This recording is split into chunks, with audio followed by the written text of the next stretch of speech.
എല്ലാവർക്കും ഒരിക്കലും ഡോണ കിച്ചണിലേക്ക് സ്വാഗതം. അപ്പോൾ ഇതുപോലെയുള്ള അടിപൊളി ആയിട്ടുള്ള ചക്കുരു തോരൻ തയ്യാറാക്കാനായിട്ട് 20 ചക്കക്കുരു അതിൻ്റെ തൊലി കളഞ്ഞ ശേഷം ചെറു പീസായിട്ട് കട്ട് ചെയ്തിട്ടുണ്ട്. 9 ചുവന്നുള്ളി വേണം, അത് ഇതുപോലെ ചെറുതായിട്ട് കട്ട് ചെയ്യണം.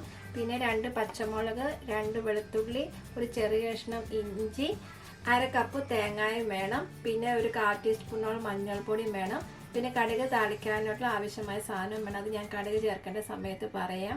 അപ്പോൾ നിങ്ങളെല്ലാവരും ഈ വീഡിയോ കാണുക, ഷെയർ ചെയ്യുക, സബ്സ്ക്രൈബ് ചെയ്യുക.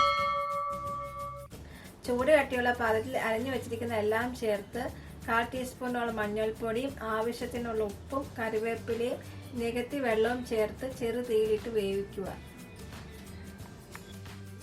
ചക്കക്കൂരിൻ്റെ വേവ് പലതരത്തിലാണ്. അപ്പോൾ ചില ചക്കക്കൂര് പെട്ടെന്ന് വേവും, ചില ചക്കക്കൂരിന് കുറച്ച് സമയം എടുത്ത് വേവും. അപ്പോൾ അതനുസരിച്ച് വേണം വെള്ളം ചേർക്കാനായിട്ട്.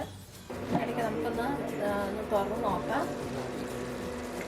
നിങ്ങൾ ഉപ്പൊക്കെ നോക്കണം. ഞാൻ ഉപ്പ് നോക്കിയിട്ടുണ്ടായിരുന്നു, കറക്റ്റ് വരുവാണ്. ഇപ്പോൾ കുറച്ച് വെള്ളം കൂടി ഉള്ളൂ. നമുക്ക് 4 ഇത് അടച്ചു വെക്കാം.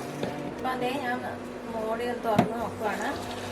നമ്മുടെ ഈ ചക്കക്കൂര് വെന്തോ നോക്കാം.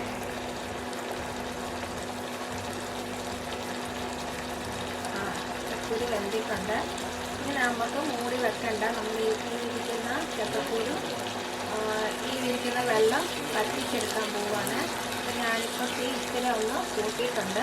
ചക്കക്കൂര് എല്ലാം വെന്തിട്ടുണ്ട്, വെള്ളം എല്ലാം പറ്റിയിട്ടുണ്ട്. ഞാൻ തീ ഓഫ് ചെയ്യുകയാണ്. കടുക് തളിക്കാനായിട്ട് ഒരു 2 ടീസ്പൂണോളം വെളിച്ചെണ്ണ ഒഴിച്ചിട്ടുണ്ട്. ഒരു 1/2 ടീസ്പൂണോളം കടുക് ചേർക്കുകയാണ്. കടുക് പോയതിന് ശേഷം 2 വറ്റൽമുളക് ചെറുതായിട്ട് കട്ട് ചെയ്ത് ചേർക്കുക. ഒരു തണ്ട് കറിവേപ്പില, പിന്നെ ഒരു 4 ചുവന്നുള്ളി. അപ്പം ഈ ചുവന്നുള്ളി നന്നായിട്ട് മൂത്തിട്ടുണ്ട്. ഞാൻ ഇതിലോട്ട് ചേർക്കുകയാണ്. എന്നിട്ട് നന്നായിട്ടൊന്ന് മിക്സ് ചെയ്തിട്ട് 2 മിനിറ്റ് ഒന്ന് നന്നായിട്ട് ഈ വെള്ളം ഇപ്പോൾ ഈ വെള്ളത്തിൻ്റെ സൗണ്ട് കേൾക്കുന്നില്ലേ, അതൊന്ന് പോകണം. ഒത്തിരി ഇളക്കണ്ട. അതേപോലെ തന്നെ നിങ്ങൾ ആവശ്യത്തിന് വെള്ളം എടുക്കുമ്പോൾ ശ്രദ്ധിച്ചെടുക്കണം. ആദ്യം കുറച്ച് വെള്ളം ഒഴിച്ച് നോക്കാം. അതിനുശേഷം വെന്തില്ലെങ്കിൽ കുറച്ചുകൂടി വെള്ളം ഒഴിക്കാം. ഒത്തിരി വെള്ളം ഒഴിച്ച് ചക്കക്കൂര് കുഴഞ്ഞിരിക്കരുത്.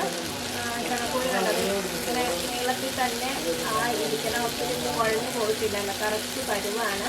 അപ്പം നല്ല ചക്കക്കൂര് കിട്ടുവാണെങ്കിൽ നിങ്ങളിങ്ങനെ ഒന്ന് ട്രൈ ചെയ്ത് നോക്കണം. അപ്പോൾ ഇത്രയും മതി. ഇപ്പം 2 മിനിറ്റായി. ഞാൻ ഇതിൻ്റെ വെള്ളമെല്ലാം പോയിട്ടുണ്ട്. അപ്പോൾ ഞാൻ ചക്കക്കൂരി തോരൻ ചെയ്ത് റെഡിയായിട്ടുണ്ട്. കണ്ടോ, ഒട്ടും കുഴഞ്ഞൊന്നും പോയിട്ടില്ല. കണ്ടോ, ചക്കക്കൂരു നല്ല നീളത്തിൽ തന്നെയാണ് ഇരിക്കുന്നത്, എന്നാൽ വെന്തിട്ടുമുണ്ട്. നല്ല ടേസ്റ്റാണ്. ചോറിന് കൂട്ടാൻ പറ്റിയ നല്ലൊരു അടിപൊളി റെസിപ്പിയാണിത്. അപ്പോൾ ചക്കക്കൂര് കിട്ടുമ്പോൾ നിങ്ങളിത് ട്രൈ ചെയ്ത് നോക്കുക. ഫീഡ്ബാക്ക് പറയാൻ മറക്കരുത്. അതുപോലെ എന്തെങ്കിലും ഡൗട്ട് ഉണ്ടെങ്കിൽ നിങ്ങൾ കമൻറ്റ് ബോക്സിൽ എഴുതുക. അതിനൊക്കെ ഞാൻ മറുപടി പറയുന്നതായിരിക്കും. അപ്പോൾ അടുത്ത റെസിപ്പിയായിട്ട് വരുന്നത് വരെ നന്ദി, നമസ്കാരം, താങ്ക് യു. ഇന്ന് ഞങ്ങൾ തയ്യാറാക്കിയിരിക്കുന്ന സാൽമൻ്റെ ഫിഷ് കറിയും ചോറും ചക്കക്കൂര് തോരനുമാണ്.